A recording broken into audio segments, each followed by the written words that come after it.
अल्लाह ही को क़यामत का इल्म है और वही में बरसाता है और वही हामिला के पेट की चीजों को जानता है।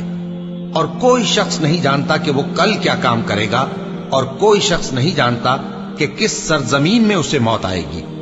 बेशक अल्लाह ही जानने वाला है और खबरदार है। और उस शख्स से बढ़कर बात का अच्छा कौन हो सकता है जो अल्लाह की तरफ बुलाए और अमल नेक करे और कहे कि मैं मुसलमान हूँ। और भलाई और बुराई बराबर नहीं हो सकती, तो सख्त कलामी का ऐसे तरीक से जवाब दो जो बहुत अच्छा हो। ऐसा करने से तुम देखोगे कि जिसमें और तुम में दुश्मनी थी वो तुम्हारा गर्मजोश दोस्त है। और ये बात उन्हीं लोगों को हासिल होती है जो बर्दाश्त करने वाले हैं, और उन्हीं को नसीब होती है जो। और उस खुदाए जिंदा पर भरोसा रखो जो कभी नहीं मरेगा, और उसकी तारीफ के साथ तस्बीह करते रहो, और वो अपने बंदों के गुनाहों से खबर रखने को काफी